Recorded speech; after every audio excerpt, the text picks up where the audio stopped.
Once again, the view that Christians have always held, that there is an intelligent designer of the universe, seems much more plausible than the atheistic interpretation of chance.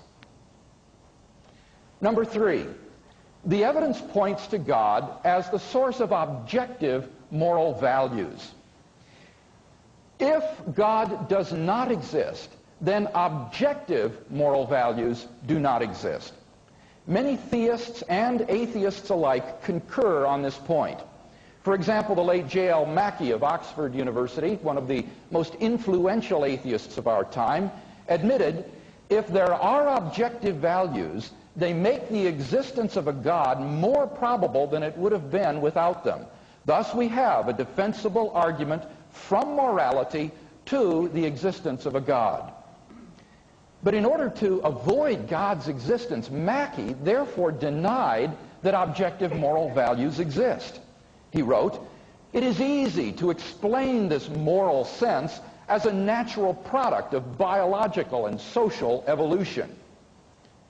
Professor Michael Roos, a philosopher of science at the University of Guelph, agrees. He writes, "Morality is a biological adaptation, no less than our hands and feet and teeth.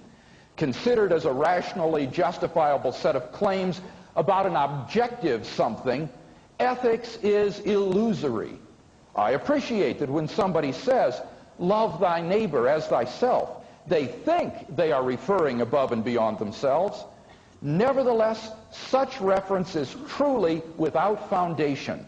Morality is just an aid to survival and reproduction, and any deeper meaning is illusory." Friedrich Nietzsche, the great atheist of the last century who proclaimed the death of God, understood that the death of God meant the destruction of all meaning and value in life.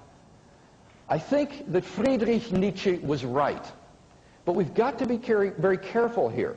The question here is not, must we believe in God in order to live moral lives? I'm not claiming that we must.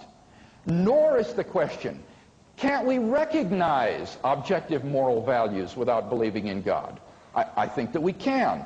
Rather, the question is, if God does not exist, do objective moral values exist? Like Mackie and Roos, I don't see any reason to think that in the absence of God, the morality evolved by Homo sapiens is objective. And here Mr. Zindler would agree with me. After all, if there's no God, then what's so special about human beings? They're just accidental byproducts of nature which have evolved relatively recently on an infinitesimal speck of dust called planet Earth, lost somewhere in a hostile and mindless universe, and which are doomed to perish individually and collectively in a relatively short time. On the atheist view, some actions, say rape, may not be socially advantageous and so has become taboo, but that does absolutely nothing to prove that rape is really wrong. On the atheistic view, if you can escape the social consequences, there's nothing really wrong with your raping someone. Thus, without God, there is no absolute right and wrong which imposes itself on our conscience. But the fact is that objective moral values do exist, and we all know it. There is no more reason to deny the objective existence of moral values than to deny the objective reality of the physical world. Actions like rape, brutality, torture, and child abuse aren't just socially unacceptable behavior. They're moral abominations. Some things are really wrong. Similarly, love, equality, generosity, and self-sacrifice are really good. But if objective values cannot exist without God, and objective values do exist, then it follows logically and inescapably that God exists. Number 4, the evidence points to God's decisively revealing himself in the life, death, and resurrection of Jesus.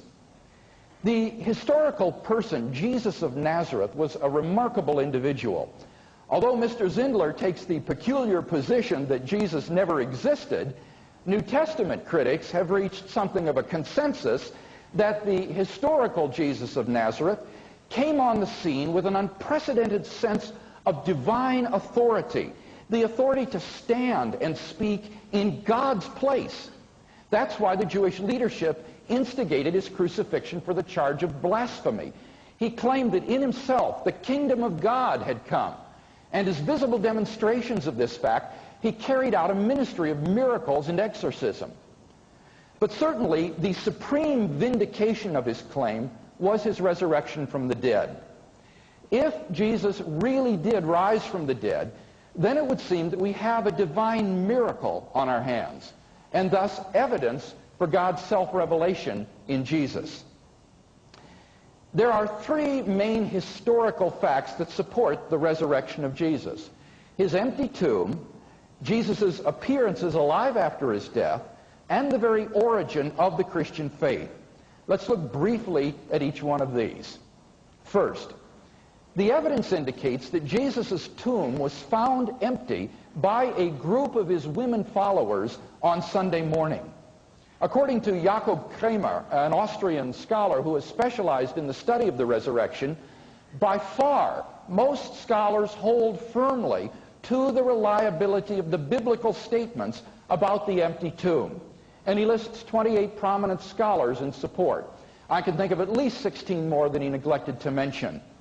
According to New Testament critic D.H. Van Dalen, it is extremely difficult to object to the empty tomb on historical grounds. Those who deny it do so on the basis of theological or philosophical assumptions.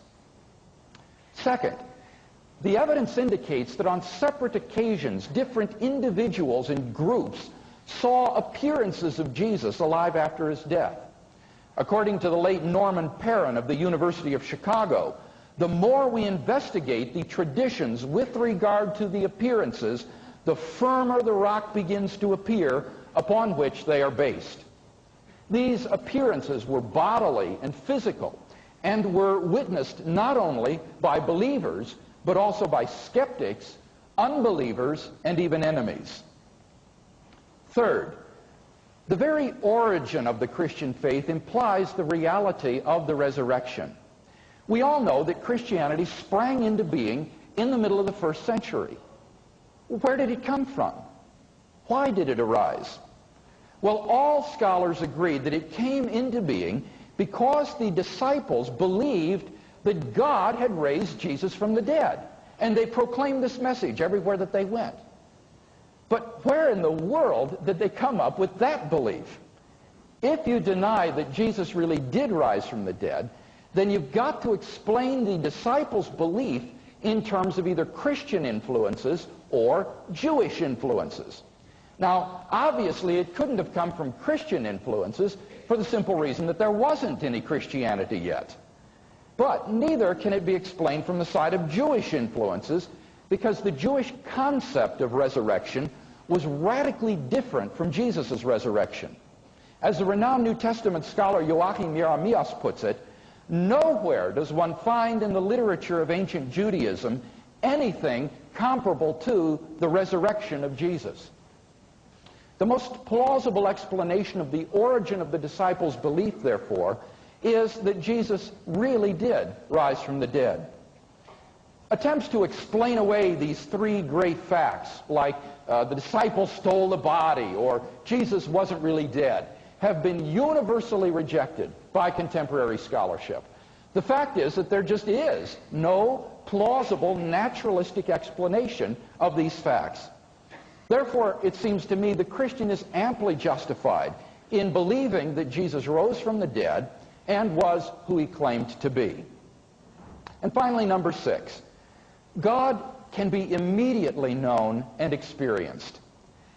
This isn't really an argument for God's existence. Rather, it's the claim that you can know God exists wholly apart from arguments, simply by experiencing him. This was the way in which people in the Bible knew God, as Professor John Hick explains. God was known to them as a dynamic will, interacting with their own wills, a sheer given reality, as inescapably to be reckoned with as destructive storm and life-giving sunshine,